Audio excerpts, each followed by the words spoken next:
It's the late 20th century.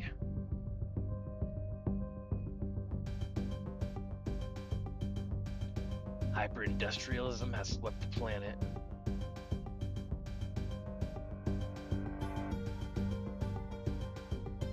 The old Bourbon Empire has crumbled, giving way to the United Atlantic States and the first elected mega-corporation president in history, Starch Cola.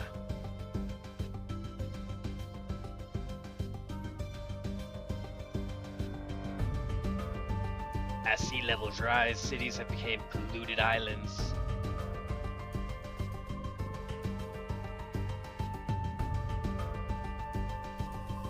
Workers dream of escaping to the fields, an exclusive retirement district few ever see.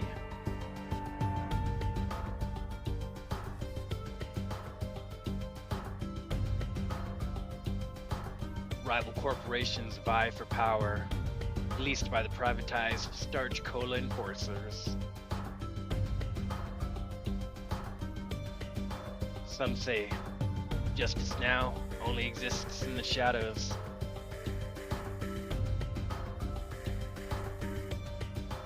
I guess that's where I come in.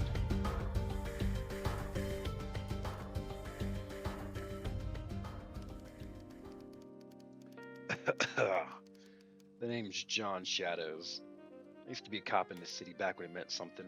Now, just a washed PI for hire. Only problem is, nobody wants to hire an investigator who plays by their own rules and who has a crippling weed addiction. But with all the crime going on in this city, these people need me, even if they didn't realize it. Now, our story starts in the dead of night.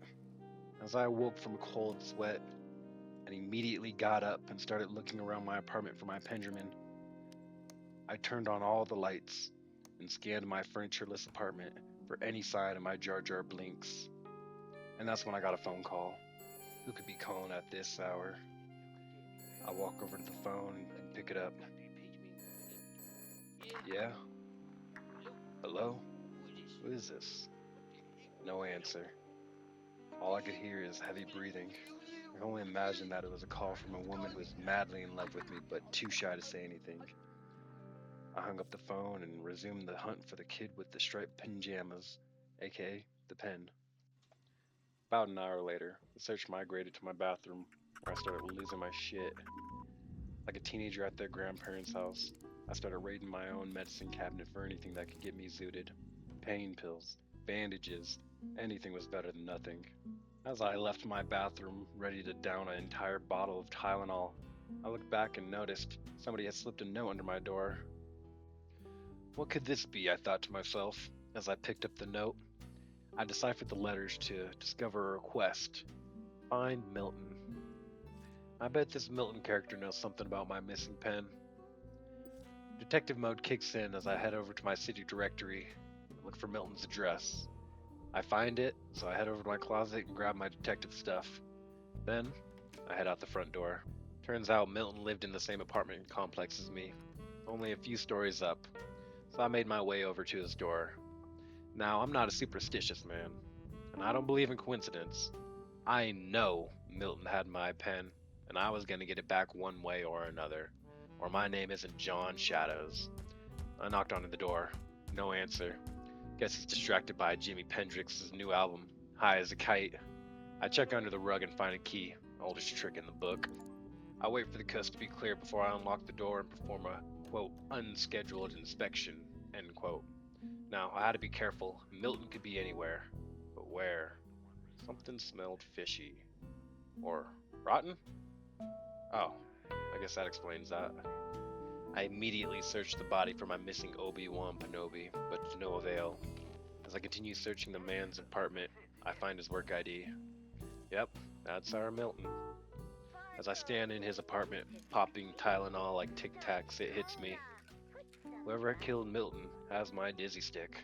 I guess there really is no honor among thieves.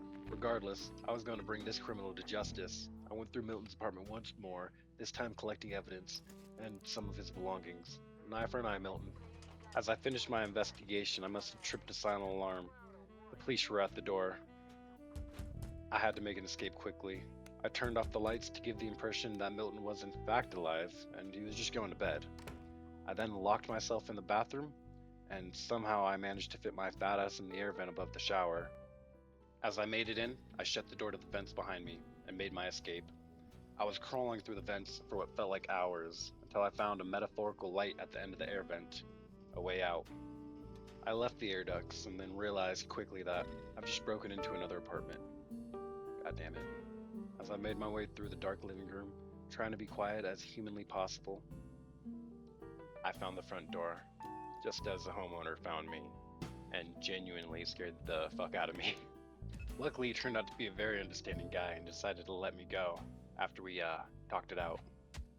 Back on the trail for John F. Kennedy, I found myself at Milton's job. Surely here I could find a lead to who stole my pen. The plan was simple. Step 1, break into the office. After that, step 2, disable the alarms. After that, step 3, break into the security room. Once I was in, erase all security cameras. Finally, check Milton's desk for any potential suspect. Easy, like taking candy from a baby. I found an email connecting a Bradley O'Connor to Milton's smoke group. This had to be our man's. Who else would have a motive for such a heinous crime, not to mention the murder? I went back to my apartment after all that to check the directory for O'Connor and found 3 of them. I wrote down all 3 of the addresses and decided to hit them up one by one. Lucky for me, it turned out to be the first one I went to. Turns out, following bloody footprints will lead you to a killer. No luck for the oldest trick in the book, however, so I knock on the door. Finally, a little man opens up the door. Shirt off, looking blazed AF. O'Connor, I presume. I greet the stranger with the traditional cowboy howdy and ask for his name. He tells me to go eat it, so I offer him $50. What about now? Bradley O'Connor, he shouts. I whisper in his ear, the pen's mine. O'Connor responds by threatening to punch me in the face. I respond by punching him in the face.